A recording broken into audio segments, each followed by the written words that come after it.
Yay. Welcome, welcome. We have a whole crew of people here today, and we'll just start with introductions. Go around the circle. Um, I will call out names in alphabetical order. Let's start with Candace. Well, hi, everyone, and thank you for having me. I'm really looking forward to this. This is quite a group we've got collected here. My name's Candace Craw-Goldman. I'm primarily known for founding a community of healers called quantumhealers.com. I used to work with the late and great Dolores Cannon for several years up until her passing in 2014. And after doing those things for a little while, I founded my own technique called BQH, or Beyond Quantum Healing. And I think that's what we're going to be talking about today a little bit anyway. So thank you. And Chelsea. Thank you. I am also so excited for this conversation. My name is Chelsea GIEDD. I am the owner at My Purposeful Life, which is a space where I help women connect their mind, body, and soul to their life's purpose. I am a certified Reiki master and teacher and healer. And I feel like what I do is channel source energy and be able to help women better connect to themselves and understand themselves on a soul level. So thank you for having me. Yay. I'm CIERRA. I am part of Inner Child Circle, and we're kicking off a podcast series with this heavy hitter. We're all really excited about it.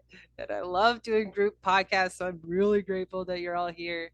I am personally motivated by the miracles I have seen. So anything that makes a miracle, I'm all like, we got to share this, guys. These are reproducible. These techniques are teachable. So we got ICC. I've got my mom and my sisters on my team. So I'm just kind of flying high on this like wave of gratitude right now. Next up, we have like, what is alphabetical order here? Karen.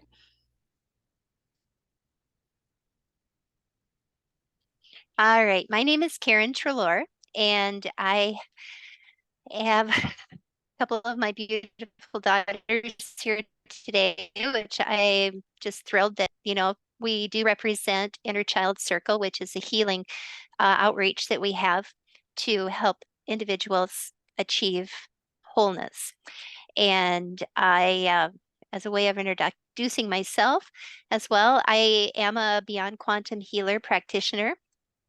And I also do Akashic readings, and maybe one of my more favorite modalities, and it's not really a modality, it's kind of just a fun pastime, is I communicate with animals and plants. So it brings a lot of richness into our lives to be able to hear what our friends in the natural kingdom have to say. So, and I am thrilled to be a part of this discussion today. So thank you for having me.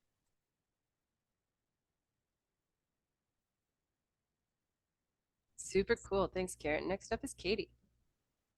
My name is Katie Miller. I am just on my awakening journey and find this specific modality to be very intriguing, and I am just wanting to learn more, and I'm very thankful that I'm here and able to learn more. So thanks. Thanks so much. KYRIEL.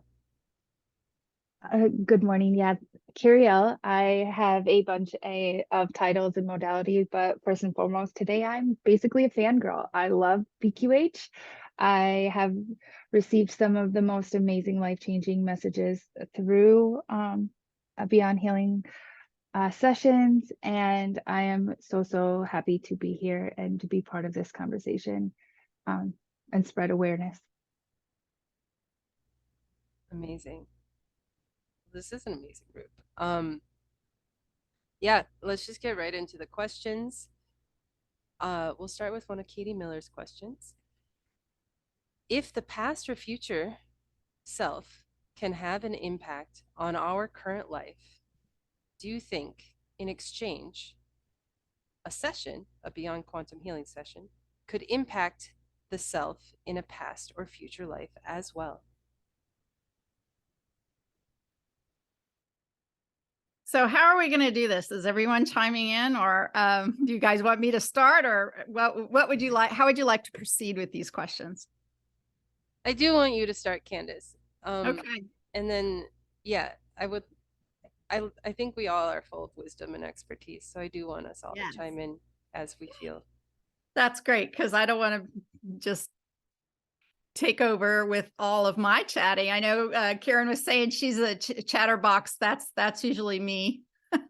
I have to rein myself in. So I want to make sure everyone else has a chance to speak, because of course, as individuals, we doing this work, we all make our own discoveries and are able to share really wonderful things with everyone else in that way. So the question, as I understand it, is if you can contact other parts of yourselves on other timelines, past lives or future lives, to affect your timeline, does that also affect their timeline? And the answer is absolutely. Absolutely. I think we as humans have this, even those of us who do this work, we're still sort of trapped with this idea of linear time as a concept. And it's hard not to do that. You know, I'm 61 right now. I'm not going to be 10 years old tomorrow, but I can have flashes of that 10-year-old self. And we're really more malleable in this way than I think that we are. And once we start imagining that we can travel up and down that line, at least sometimes doing this kind of work, or in dreams, or in meditation, or daydreams even, we can affect changes in our lives and within aspects of ourselves that live in the past and the future.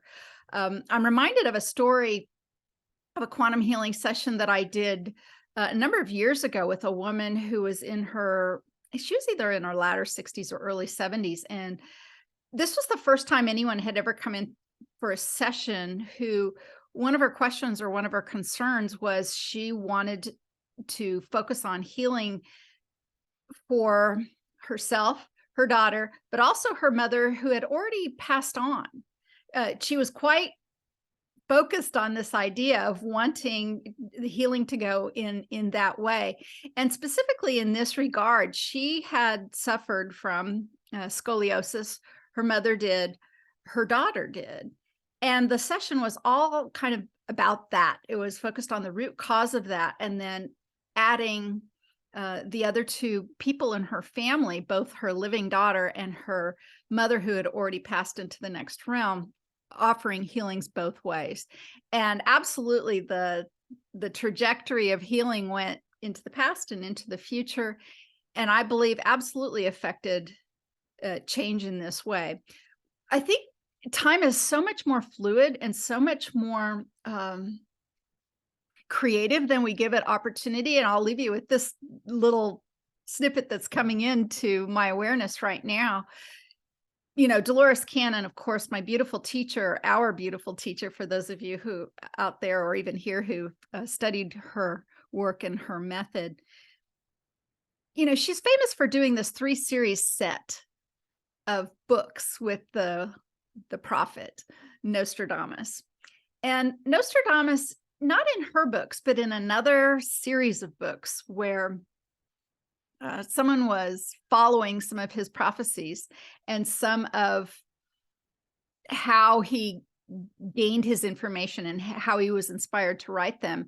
And one of the questions that I remember vividly is somebody said, you know, where exactly are you getting this information?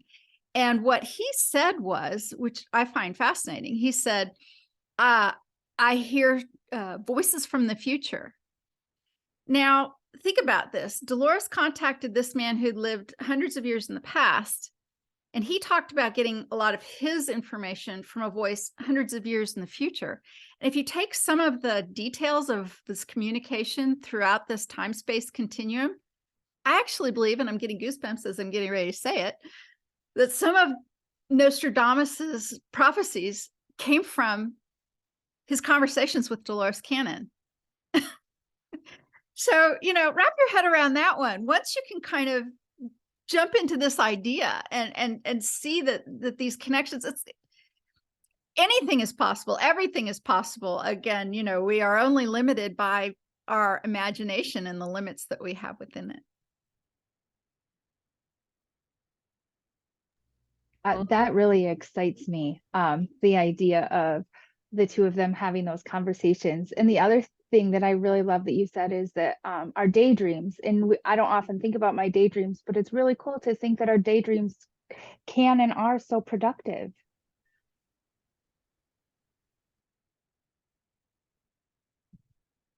Yeah, absolutely. There are so many things that happen in our life that we kind of minimize. And sometimes flashes and things happen in daydreams, and they can be kind of spontaneous traveling into other lives and other experiences that we have had, but we are so programmed by our culture and society to minimize those and pass them off as imagination, and discount them as something that's frivolous and not worthy of mentioning. And just imagine what our society could be if we, rather than diminished these sparks of inspiration, healing, and exploratory wonder, rather than dampening them down, what if we just followed that thread and allowed them to grow and benefit our lives? We do the opposite as humans right now. And I think one of the things that we can do as practitioners, but bigger than that, just as humans, is to encourage following these small inspirations that can happen even in daydreams. Very cool. That kind of leads me into the shorter version of BQH sessions. It has something to do with these flashes of inspiration. Could you talk a little bit more about that?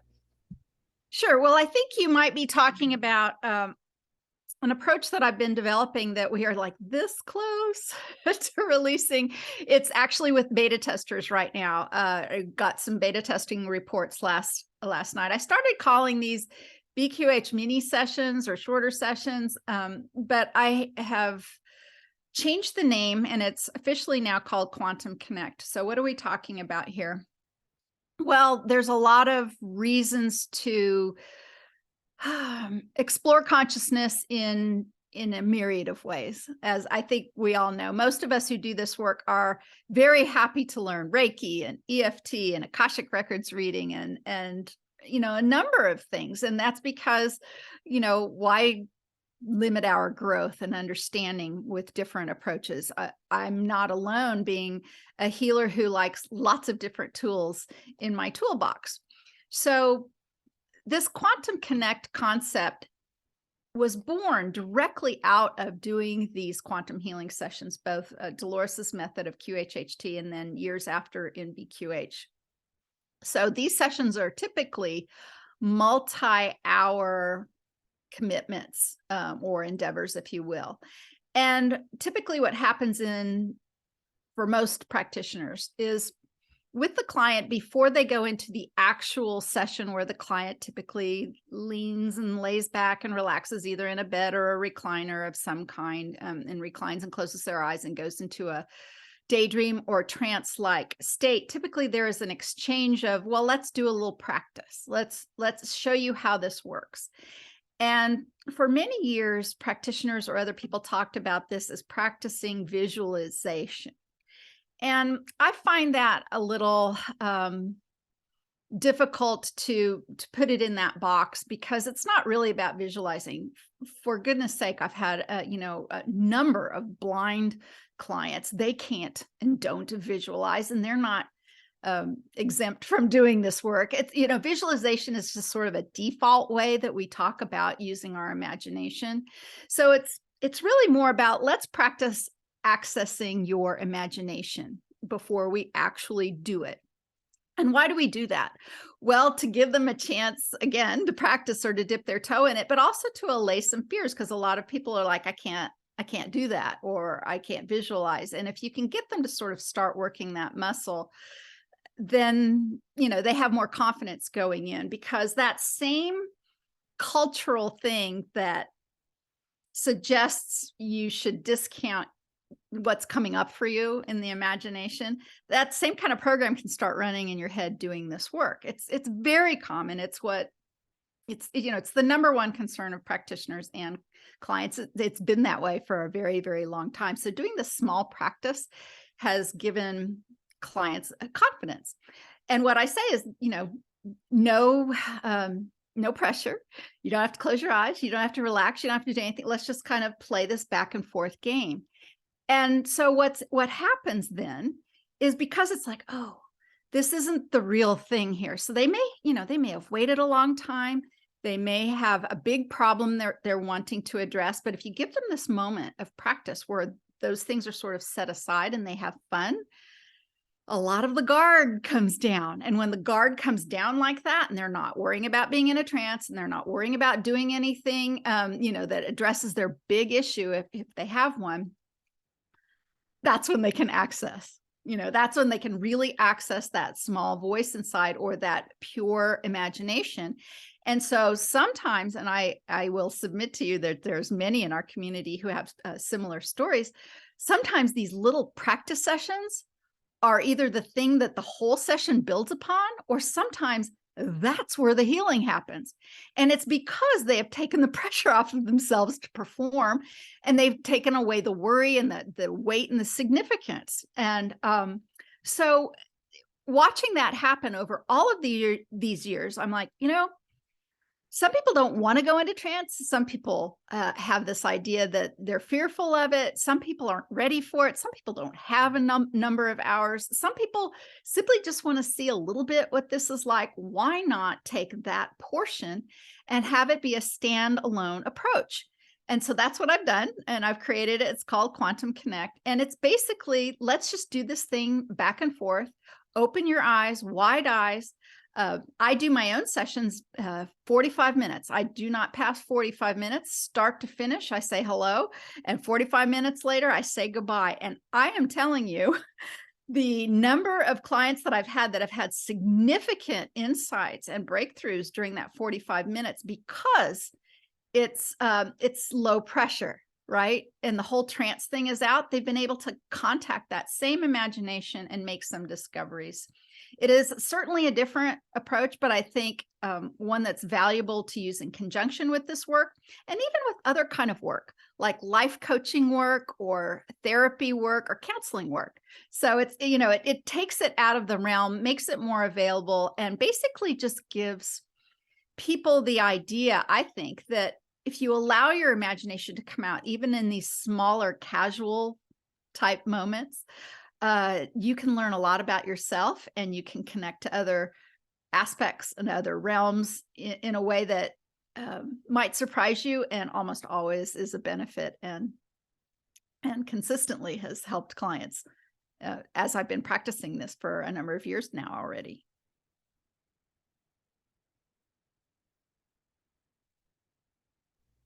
Cool. I want Karen to comment on that, since that was one of her questions. Oh, I am so excited for this modality to come out. I've been waiting and waiting. I had heard a little snippet on the forum that you were developing this, and I keep thinking I've missed it, that there's been some breakthrough and I've not caught it. So I'm so happy to hear that you're still working on it and perfecting it, and I literally can't wait. And I have to agree with you 100% about the imagination. That is one of my most enjoyable aspects of doing the interview, is doing the imagination exercises. And it has happened that people do have incredible breakthroughs, and for all the reasons that you said. So I am just thrilled. I'm excited about this too. So cool. Sooner it comes out, the better. I can't wait. Well, thanks for your patience. There's been a couple of things that have stalled all of this. Being a caregiver to my 92-year-old dad has thrown a lot of wrenches into plans, etc. COVID did as well. And then also, you know, the class just got fleshed out. Let's say, you know, I'd really thought of it as something smaller. And what I got feedback from people who I was showing what we were doing, we wanted to make it as complete and comprehensive as we have the BQH course itself, even though it's sort of smaller and not quite as, I don't know, robust in all of its different components, shall we say. You know, we wanted to make sure we offered the same kind of quality, and that's taken us a while. And we were also switching platforms. So the whole thing just kind of, the project got bigger and more complex. I had thought that it was going to be smaller, and it was like, no, let's just keep doing this until it really is ready to meet the world. So thank you for your patience. I know we're way behind. Most of that is my daddy's fault, I have to say. It's just true. You know, I've gotten less time to work on anything at all the older he's gotten. I'm grateful. I like this question from Chelsea. Do you believe it's possible to heal our deep past hurt from another planet in the low density of this planet? Well, absolutely. Absolutely. So there was I think there's a couple different versions of this kind of question having to come to this low density and sort of why. And I was thinking about that driving here to where I'm doing this interview today. On the drive in, I was thinking about this question because as I was reviewing some of the materials.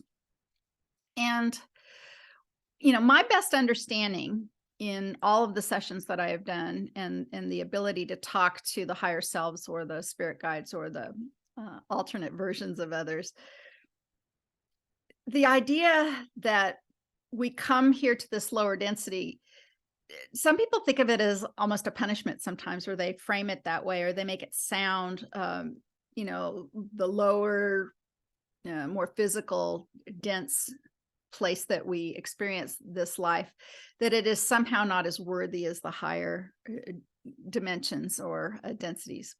And it really can't be further from the case, from that truth is what I'm trying to say. So the way, my understanding and the way this works is wanting to learn something or wanting to perfect an understanding of something or to grow within something. The fastest track that you can do that is doing it here because it's the hardest, right? And so in these other densities, things come more quickly. But let's, you know, it's kind of almost silly to think of it this way, but I'm hearing Dolores, she's like, just call it points. And I'm like, what? I can hear her right now say, you get more points. You get more points for addressing some of these issues on the planet because it's harder. It's just much harder because you have a certain amount of amnesia, you have a certain amount of not remembering who and what we're doing here. And so your achievements within the third density propel you faster and with more with a larger, faster trajectory than maybe some of the other realms where things come faster, but they're more ephemeral.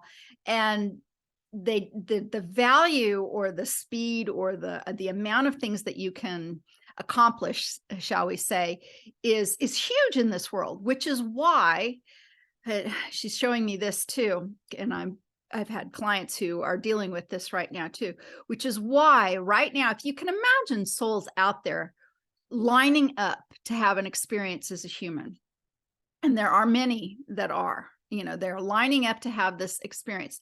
The queue that where the longest line is the one for the bodies and even the minds, but the bodies that have the most challenges. So those who are born with physical challenges to come in this and accept a body like that, you get, you know, more points. I know that's kind of making it sound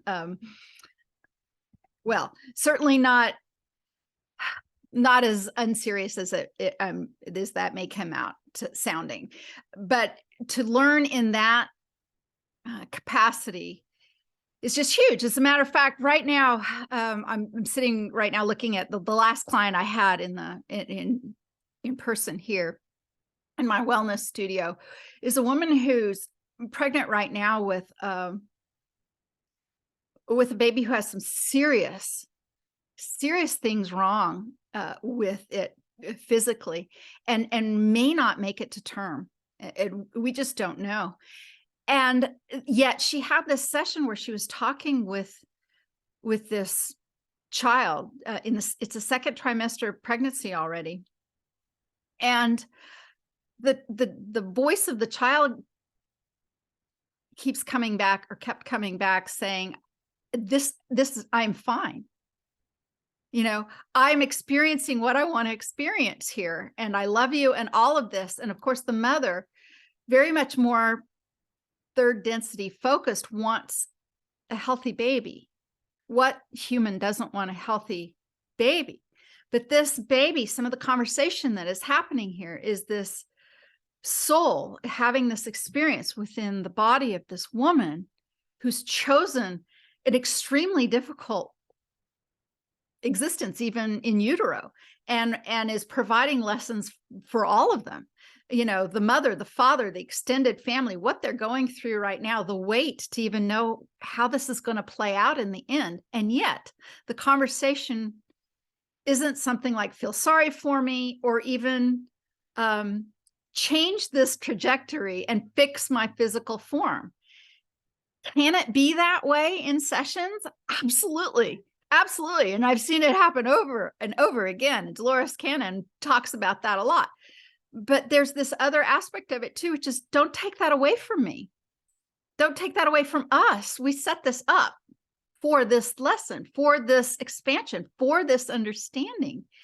And here's what I want you to know about that. And that's another way of looking at it, you know, that is more expansive than what, you know, a lot of humans think healing is about, right? So healing in this situation may not be about take away my chance of fetal demise, take away the chromosomal abnormality that's already presented, take away the physical presentation that you can already see as potentially not meaning that I may not make it out of the womb alive at all. Rather than take that away as healing, let's heal the emotional component of all of this and understand why and how this soul may have chosen in concert with the family to experience that. And so, you know, there's all kinds of different kinds of healing. And I kind of went off on a tangent, didn't I? I love that. That is a message I think so many people can deeply resonate with, and just it is so fulfilling to hear that message. So thank you for sharing that.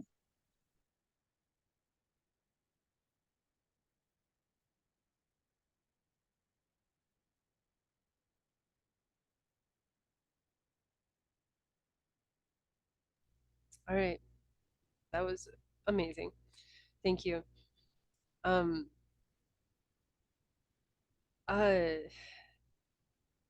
Knowing it is possible to develop a relationship with someone after their passing, why is it still so sad? Is that all programming that we have been given? That's one of my questions. That's such a brilliant question, you know,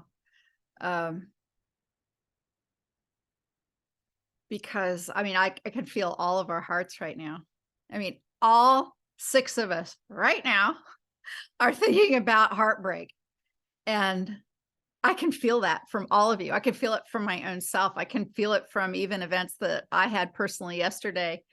You know, I hope not prematurely. I'm kind of pre-grieving for my daddy already. I don't know how much longer I'm going to have him. It's a very interesting thing to pre-grieve. So why does it hurt so much? Gosh.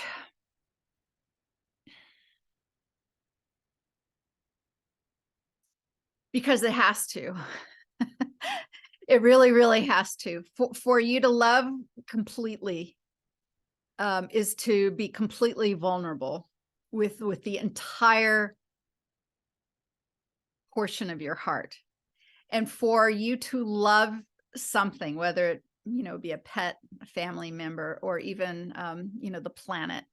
Those extreme and deep emotions of on all ends of this scale have to be there. You can't, if this is neutral and this is joy, and back to neutral and this is deep despair, you can't have this portion of it only a little on this side. It just doesn't work that way. If you're going to open up your heart, well, how much of it are you going to open? If you're going to open it like this, all the way to this extreme blissful state, then you're also opening up yourself to intense grief. You just are. I think it's like a math equation. If the equal sign's right here, you can't have it that you're only on this side of it. You just can't. So what does that leave us with, though, as humans, right? And what my understanding is, I'm thinking of my brother now. He was brilliant, beautiful, alive, happy, healthy, 26-year-old man who was alive one second and dead the next. It just happened so fast. And the extreme trauma of that event in my family was just horrifying. The suddenness of it. There was no warning whatsoever. He was there and then he was gone. And it was so huge. And yet that depth of despair, my only sibling, my mother and father's only son, being taken that quickly and away, is provided a tragedy that opened up. It's one of the reasons I'm here. This whole thing that opened up this whole, and so we can't eliminate these traumas, these sadness, this grief. And I would never suggest that you even attempt to do that. At the same time, you don't have to wallow down here, right? To acknowledge the grief, to acknowledge and allow tears to come forth, and look at them squarely and with honesty, and allow them to come up over and over again as you need to, but without, again, wrapping yourself up and only staying on this side of the equation. We all, if you're human, almost certainly you've been through tragedy and are going to go through more of it in your life, and more loss and more grieving. It's just, it comes with the territory, and it comes with part of those sort of points or sort of reason that we're here. It's because it's the hardest thing there is to bear. And how strong are you? And I'm speaking as, a soul. You as a soul have come here to experience these things that are so incredibly hard. It's like God or Source itself said, what's the deepest, biggest, hardest lesson I can imagine? And what of it is that I'm going to separate this part of myself from myself, and not even allow them to know that they are part of me, and then put them through these extremes and see if they can still come back and still find me and still rejoin and still believe in love and hope, and still have a component of that pure, beautiful love that creates everything. Can I do this extreme thing to that piece of me and have it still know what the essence of me is? And I think the answer is yes. I've seen it in sessions, and people come looking, I think, even without it even maybe understanding that they're coming looking for that. They come and sometimes they find that beautiful pearl that helps equalize and balance out so many other things, or at least parts of it, doing this kind of consciousness work. I truly believe that we do that. And I really have to honor all of you here who are doing this with BQH or Akashic Records reading, or however it is that you do. And sometimes, sometimes it's just sitting down and having a cup of coffee with somebody who needs a little human contact. doesn't always have to do with these big modalities with all of this procedure or whatever. It all comes from the human heart, and it's connecting to another heart, and sometimes even the smallest of ways. Just walking through the grocery store, you can provide healing to the planet, catching somebody's eyes and smiling. I promise you, those things are hugely valuable, and are part of why we're here. I love that you put it that way of like, in order for us to have this extreme joy, we have to also have extreme grief. I think just hearing you say that, it's like, oh, that almost makes it feel easier. I don't know if that makes sense, but it's like, I get it, you know, like it's like, it's more comprehensible in that way. So my grandfather just passed away this morning at 2 a.m. So I'm feeling the extra grief today. So I appreciate you a lot for saying that. Oh my goodness. Oh, well, my heart goes out to you, Chelsea. Oh my goodness. A memory just came up that I'll share. I've spoken of this a few times in interviews, but when my brother, his name was Randy. I mean, can you imagine? This is what my mom did. She named him Randy and me Candy. I mean, seriously. My mother had quite a sense of humor. Anyway, it came to me to clean out his apartment after this huge thing. And it wasn't anything we were, watching come. It was this thing that I had to do. My parents were incapable. And it was really odd because I did it mostly by myself. My husband was there helping a little bit, but mostly I went through all the things and all the sorting. I did it all by myself. And I cried gallons of tears doing all of this. But something happened in all of that, Chelsea, that I didn't share for decades afterwards. And that is, while I did that, there was a kind of connection I had with my brother, and a sweetness of grief, connection that increased my love for him, that almost sounded in my own inner mind to be bizarre. I mean, it was bizarre. It was like, I was feeling this extreme, again, love and connection with him, and almost like this, this bubbling of joy that I had of love for him, but he just died in this horrific accident. And I'm experiencing in my heart, yes, this crushing grief, but also this spark of like incredible joy.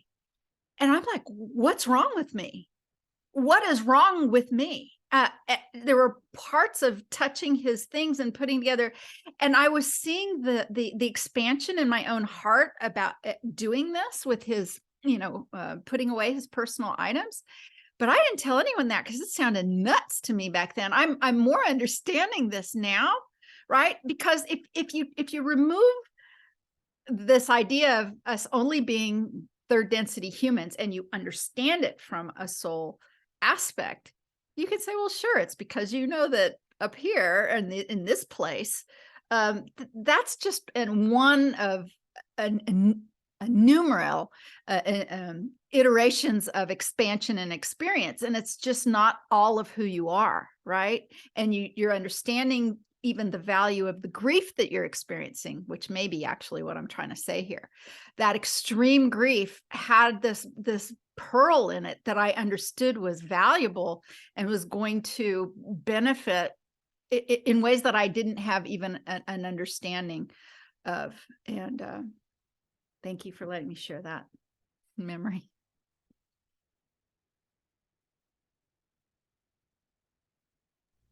Gosh, I'm really grateful.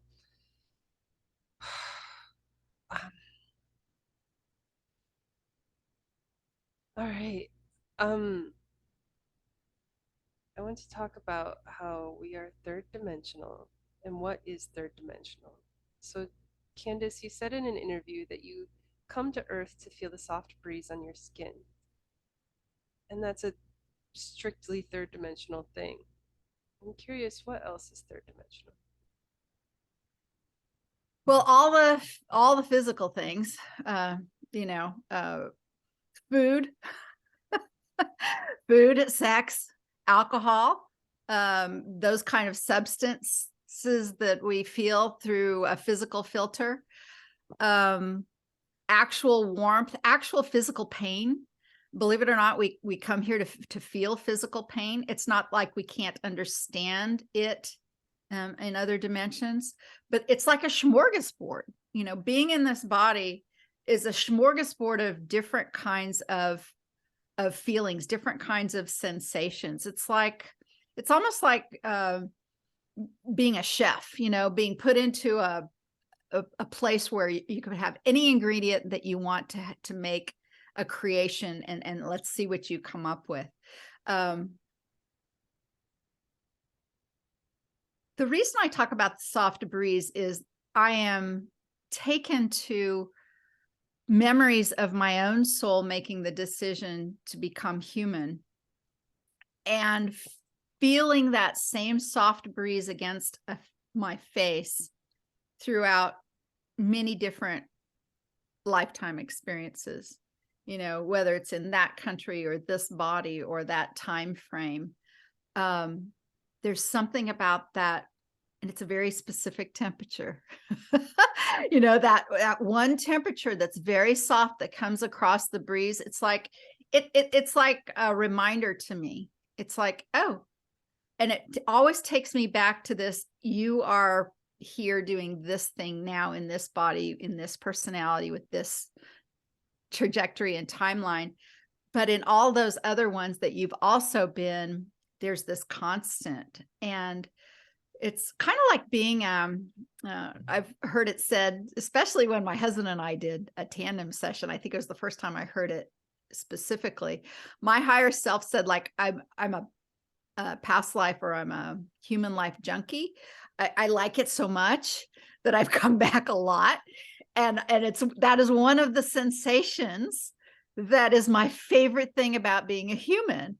And other people have other, you know, kind of favorite things. You can approximate all of these things in other realms. And in some ways, you might even be able to see them with more clarity, as far as like sacred geometry, or even energetic components, shall we say. So in that way. But for pure physical sensation, you know, the only way you can do it is doing this. I'm reminded now of a conversation I had with Dolores, you know, of course, channeling or after her passing, but she was talking about this whole idea of channeling, and there's this big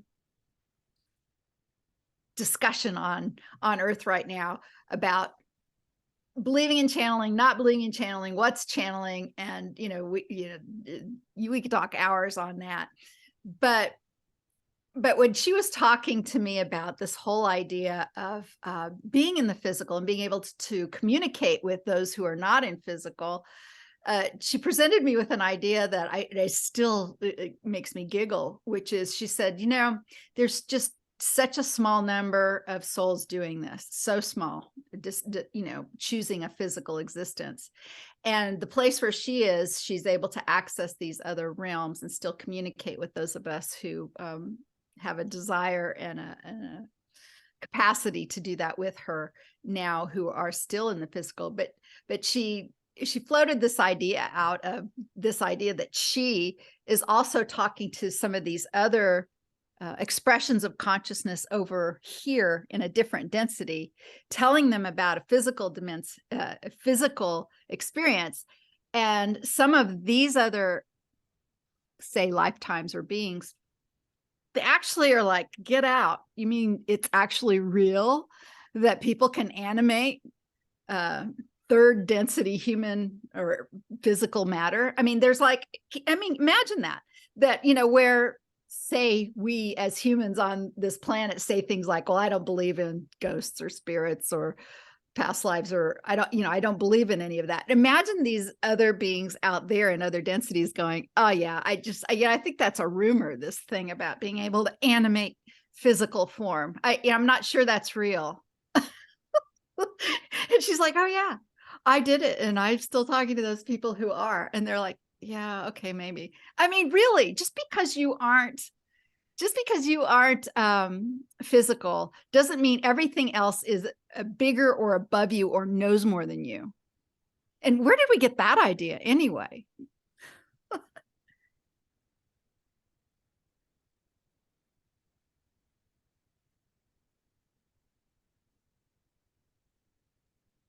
I have to say, I just love to imagine the fact that there are those that would not even conceive of this sort of existence. I didn't know that that was even out there. So yeah, that'd be kind of fun to bridge that gap and have some conversations and clear the air a little bit. So that's such a cool thing. Thanks for sharing that, Candace.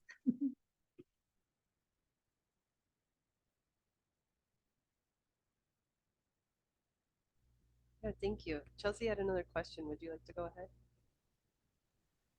Okay, so I don't know if I have this perfectly worded. So stick with me here. How do we decide like the healing work that needs to be done? So, and when I say that, I'm doing a course right now to become a shamanic womb healer. So we're doing a lot of ancestral healing, you know, through lineages. So that's like the DNA ancestral from this physical body. How does that differ from like spiritual healing from different lifetimes? And how do you decide like where do you need to start? Or is that making sense in what I'm asking? Are you talking about, from what perspective are you asking this question? Because, you know, as a soul or a spirit, asking this is one thing. As a human, it's completely different. So it sort of depends on from what perspective I would think that you're asking this question. I would be asking it from like human. Oh, okay. Well, that's actually almost easier because, you know, if you were going to say, well, tell me how that works as a soul, I'd be like, well, I can sort of guess about some things, but since I'm, you know, coming to you as a human right now, gosh, those are really great questions. So where my mind is, or that's a really great question, where my mind is going to address this, and I'm not sure I will completely address this the way you may be asking the question. You'll let me know. We as humans, we tend to, and I'm not saying this as anything pejorative, but I think it's more of an explanation. We try to focus upon things and then adapt a program or a recipe to them. Right? It's just sort of the way we've always done things. It's like, you know, my goal is this. How do I achieve this goal? And usually as humans, we're like, well, give me the recipe. You know, what's the components? What's the procedure? What do I do? So that's kind of like how I'm hearing your question is in that regard. And so there's a lot of different ways one can do that. Well, you can be inspired the way other people have done it. You can look into other modalities and see what sort of approaches that there are. You can bypass all of that and just see what happens with your heart. You know, just go into your own heart and let whatever comes up. I think another way of doing it, and I'm a big fan of doing something called bibliomancy or videomancy. Are you all familiar with those terms, bibliomancy and okay? So let's see. I've got a book over here. I'm going to grab it because I'm going to use this book to show you actual book. And happens to be, of course, a Dolores Cannon book, right? And I'm actually moving offices, and I'm in my eventual new place, but I don't have a lot of things here. And on the way to a session about 2 weeks ago, on the way out, Dolores's book, Keepers of the Garden, you know, it's like it was flashing at me in the bookcase, and I'm looking at it, and for nothing, I'm just like, why am I looking at that book? Why am I looking at that book? So I take it because I follow my intuition, even though I don't know why. I take this book and I bring it, and on the way in, I have kind of a, you know, some collection of questions about why that might have happened. But but one of the ways that you can use bibliomancy, and one of the ways that I did use bibliomancy that day, was while I was setting up, getting ready for this, and it was an online session. You know, I have this book here on my desk, and I'm like, why is it that I, you know, picked up this book? So while I have that question in my mind, and I can do this with the book, and I go, well, that might have been it.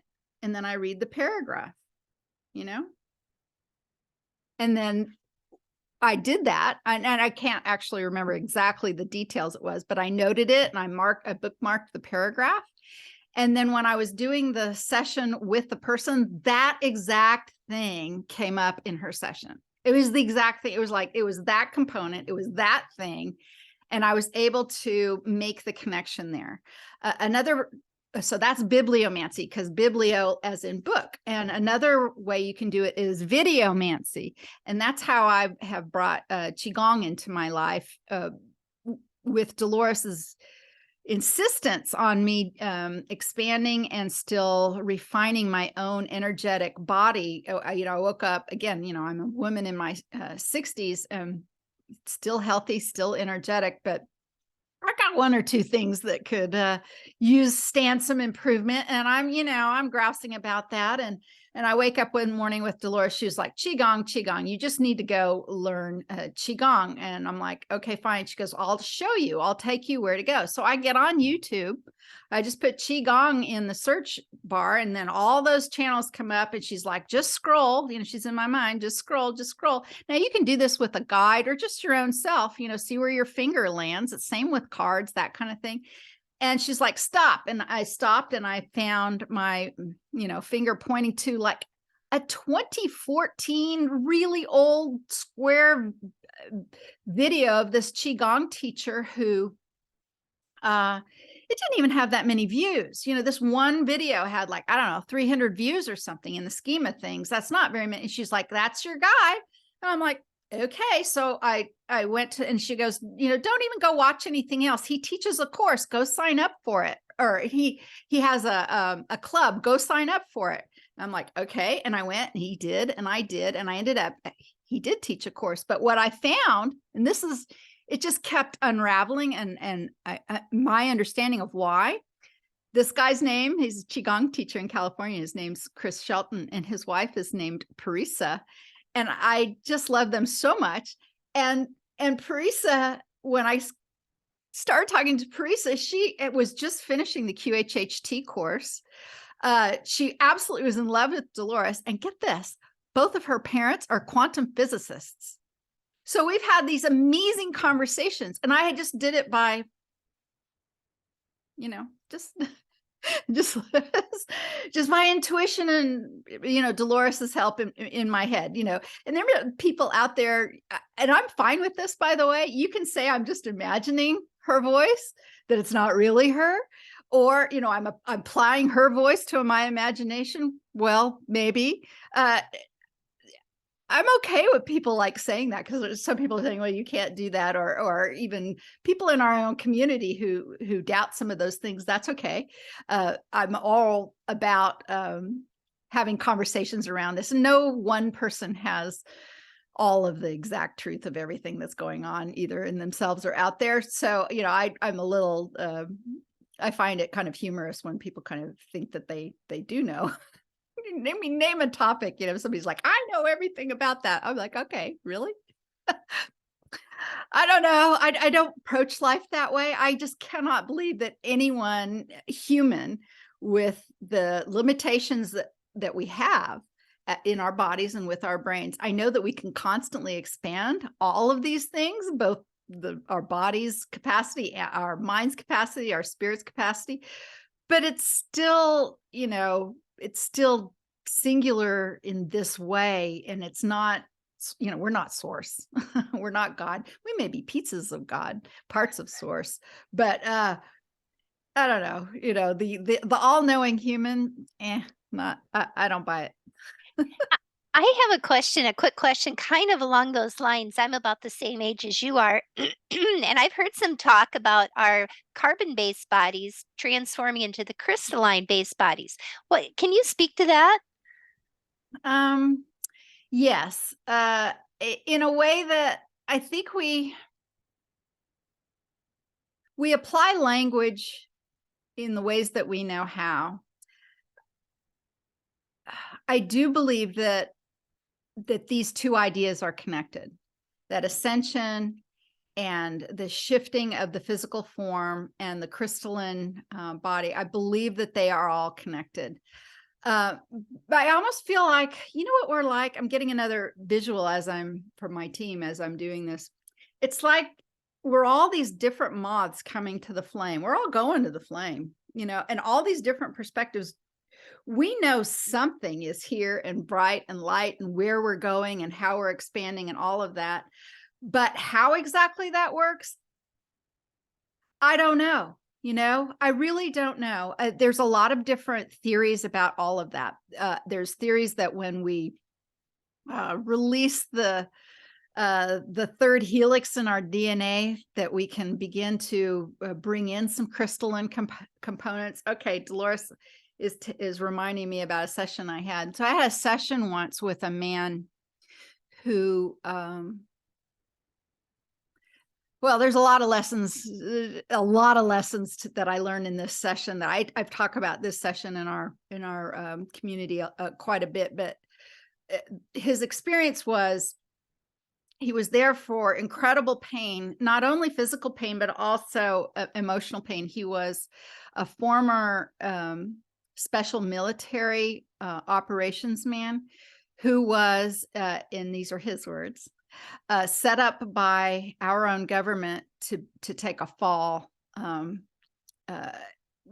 to save face and change outcome of a situation. And he was such a proud man and loved his fellow team members in the special forces. And he was so incredibly hurt by this betrayal because he was supposed to die. They had him up on a roof. Snipers shot at him. How he did not die was amazing. It just was amazing how he didn't, because his body was actually riddled with bullets.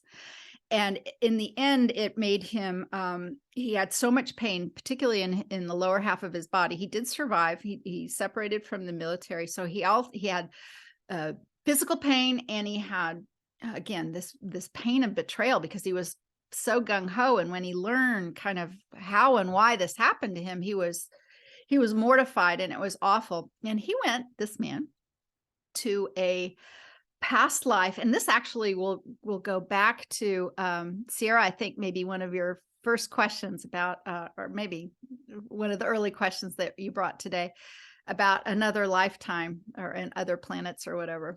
So he went to a place where he was, as I recall, he was on the shore of a beach walking along, and he was physical from the head, shoulders, arms, torso down to the hips. But right as the hips went down, then into his legs and down to what his feet was, and it was a humanoid form, it became lighter and lighter and more see-through, and it was kind of a light body. It was a graduated thing. So he's physical up here, and then this whole light body thing happening, starting at the waist, hips, and all the way down. And the whole session was extraordinary. So there was all of these connections about what was going on with his human 3D experience and form with pain, right? And this other dimensional place where the beings there were halfway transitioning from physical to light body form. Are y'all following me there? So there was these parallels about how this was happening. And when he made contact with, one of the ways you can think about this, you can think about this other being that was walking on the beach that he was experiencing, this half light body, half physical being, as being, you could think about it as a future life or a past life or a parallel life. I don't know, one of the ways I've kind of defaulted to talk about this is sort of an alternate aspect, right? Because that kind of covers it, right? This other part that is also him forget the timeline thing or even the planet thing. You know, what is all of that anyway? We're trying to label everything. Well, we have to, because that's the way we make sense of the world. We label, and I understand that. But if you think a little more carefully about the kind of labels you get, you can have more expansive ideas about things. So he makes a connection with this other being that is half a light and half physical. And suddenly it's like these magnets find each other, right?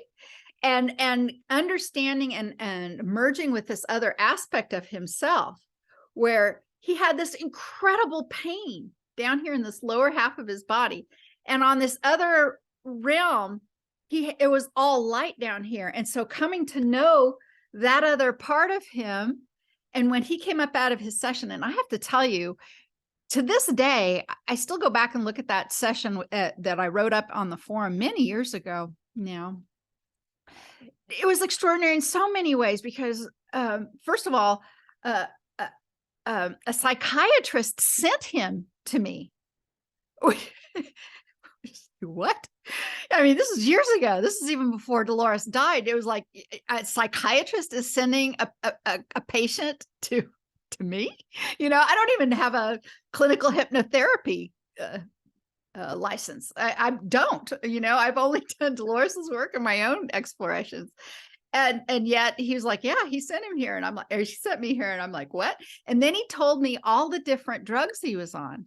And the dude was sitting there like a zombie. Really, he was just like, I'm on morphine. I'm on this, you know, depression med. I'm on this. He was on so many drugs. I remember looking at that list and I remember thinking, how are you even talking to me? How are you not even in a coma? And he was just like, and I was like, I was like, well, I don't know if this is going to work. You know, I don't know. And then we have this extraordinary, magnificent session. And he had such healing. He was able to get off almost all of those drugs. He'd been going to therapy, both a pain clinic and this psychiatrist, for like, I don't know, it's like 18 months, 26 months or something like that. A single quantum healing session just kind of answered enough questions and was helped him shift to where he got off all but the smallest amount of pain medications, and then decided to move to a different focus in his life that was more positive.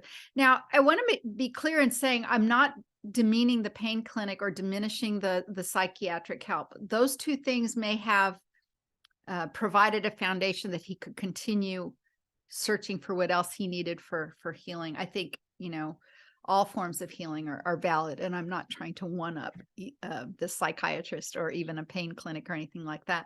But there's so much that I'm already losing the impetus of the initial question. I know it was kind of attaching a lot of different things. Did I get there? Did I miss something? Somebody bring me back to what we were talking about. Oh my gosh. See, Karen, look at me. I think it's really, really amazing. Thank you for doing that work. I love those stories. And at Inner Child Circle, our mission is to support individuals healing through their own self-awareness. And that is exactly what's happening. So to bring it all the way through, because it was Chelsea's initial question about healing, and then Karen's asking about the crystalline bodies. And so then that brings us to being aware, shining a light on the idea. Yeah. And I just really, really thank you for what you have been doing, what you are doing, and, you know, especially how exciting to give us the Quantum Connect. And it's like these bite-sized pieces that are just taking the barriers away, just giving more opportunity for people to have those moments of awareness. Thank you for reminding me that we were talking about the crystalline bodies. You know, there's some overlap between the light bodies and the crystalline bodies, and crystals here have a consciousness and an energetic. I don't know, Karen, you know, I'm looking at a picture right now of Dolores too. You know, if you read her books, and I know you've read them all, right? You know, you've read them all, and some people just have listened to videos because that's kind of what we do these days rather than do a lot of reading. But one of the things that I find very, very valuable in Dolores's books is a phrase she uses in the books that maybe some people would overlook, really overlook, because they focus on the stories. And that's just a phrase she would use as she would introduce the stories. She would say, and here's another version of that, or here's another way this client described that idea, or here's a completely alternate way of thinking about that. And you know what? Even Dolores herself didn't focus on that when she would stand up in her presentations and talk about, she generalized, she absolutely generalized, and she kind of made these pronouncements. And you know what? It was easier for humans, even in the 70s and the 80s and the 90s and the aughts and the teens, all those years she was working, it was easier for humans to focus on those kind of standard, all-encompassing, simplified concepts that Dolores would present. It's one of the reasons we all love her.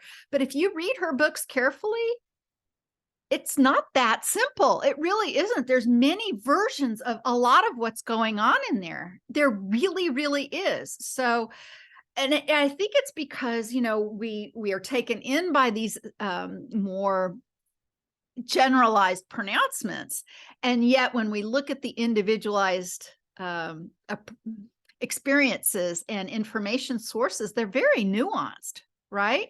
So I think, once again, going back to this, there's crystalline, there's light body, there's all of these different aspects. And you know, one of the things I'm really excited about, deepening some of the core concepts of BQH and some other ways of looking at all of this. Something that's occurring to me right now is in this last immersion class that we did, we talked about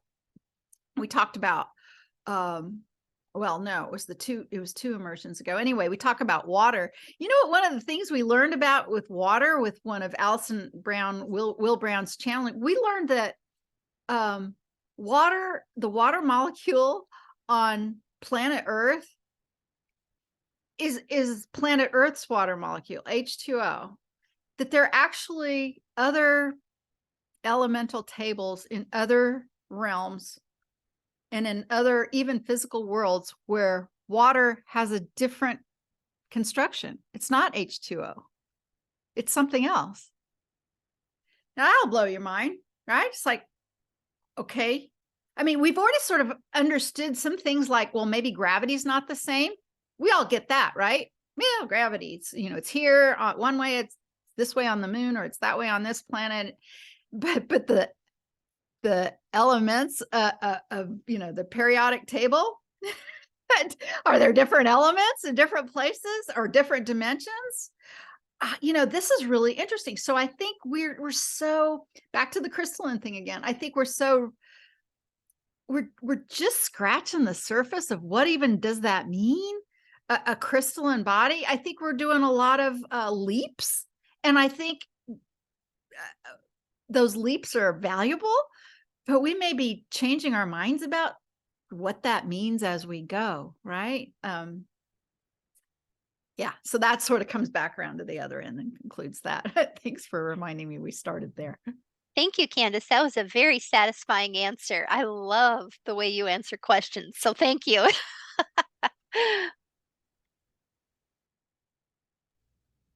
Wow. Brilliant. I would like to round this out by having Chelsea ask one of the questions that she asks at the end of each of her podcasts. Would you go ahead and ask that? And maybe each of us can answer this question. Oh, I love that. Thank you, CIERRA. So I always end each of my podcasts by asking how you live a purposeful life.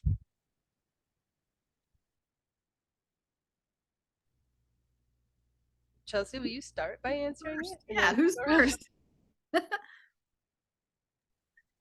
So for me, living a purposeful life means really being connected to my why and the reason I'm here. And, you know, some days that changes. You know, some days my why is to just be the best mother my son needs today, you know. Other days it's showing up and providing healing for clients. So, for me personally, it's not such a like, you know, living a purposeful life doesn't have to be this big, huge thing. It can just be just for today. What is my purpose? How do I need to show up just for today? So, I tend to, because I'm a projector, I don't like doing the same thing every day and the monotonous of that. So I like being able to wake up and say, okay, what's my purpose today and how am I going to live that out? Thank you. And I'll go next. After this conversation, my idea for living a more purposeful life would be to just indulge in the third dimensional things that I can do. Yes.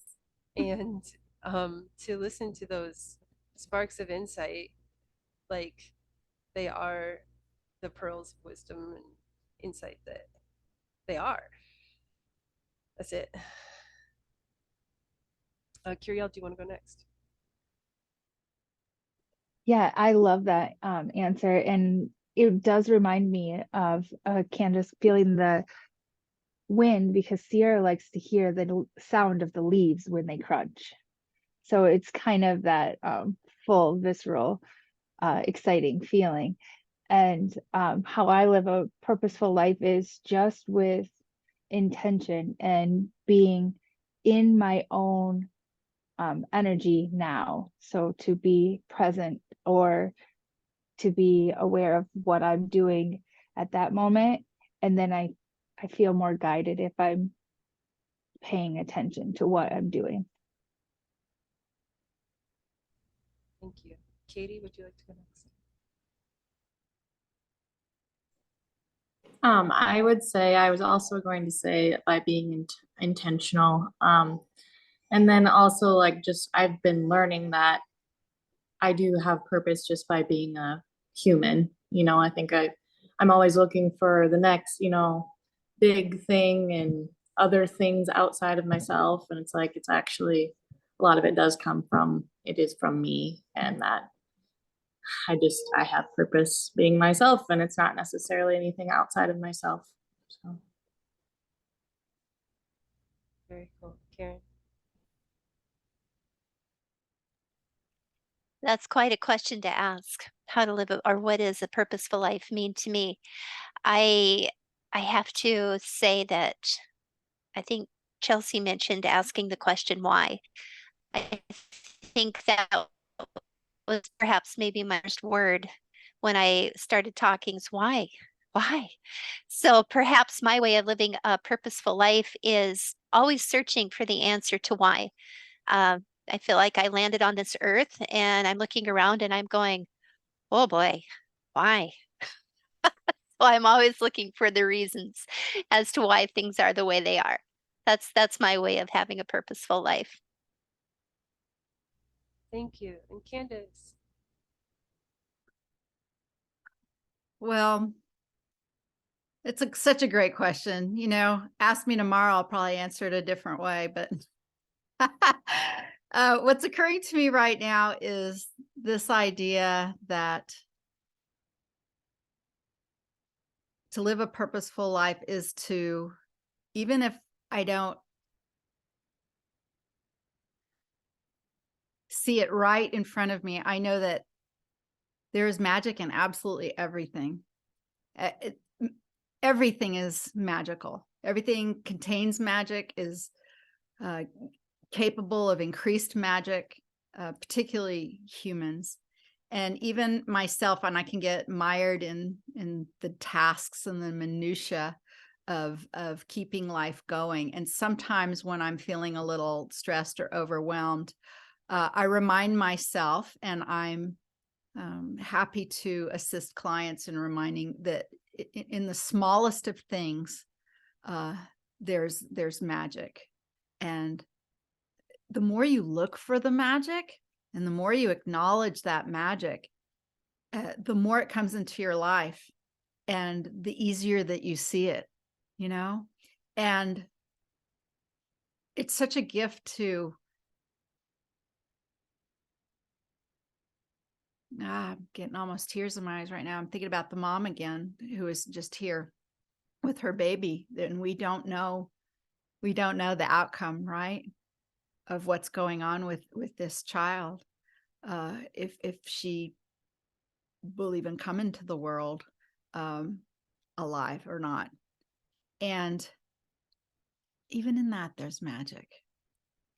And if you can open yourself up to that without it destroying you,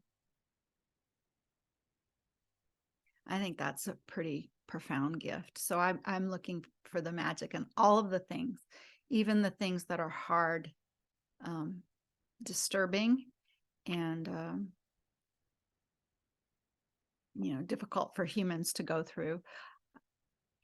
If we can acknowledge magic in the smallest of ways, I think we can help that trajectory of magic come over to this side, the side where there's more joy and more passion to help bring balance into all of our lives. Wow. Yeah, round of applause. Mhm. Oh, okay. I'm gonna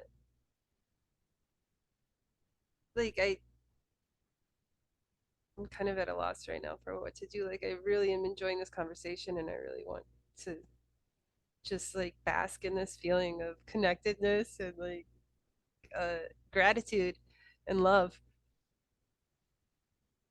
So I will just take a breath and do that. Um, and then I'll just pass the torch to KYRIEL because I trust your leadership. All right. Well, thank you. Thank you. Thank you. So much gratitude. The conversation today was beyond my wildest dreams. So all of my fangirl has been fulfilled. So thank you so much. This is, I think, a perfect end to a perfect conversation. This was a lot of fun. The combination of energies here is just wonderful. I had a great time with you ladies, getting to know you a little bit better. And thank you and bless you for all you do for others in the world and for yourself too. All right. Bye, guys. Bye, guys. Thank you, everybody. Hopefully we'll Yeah. have a chance to talk again sometime. All right. Bye-bye. Bye.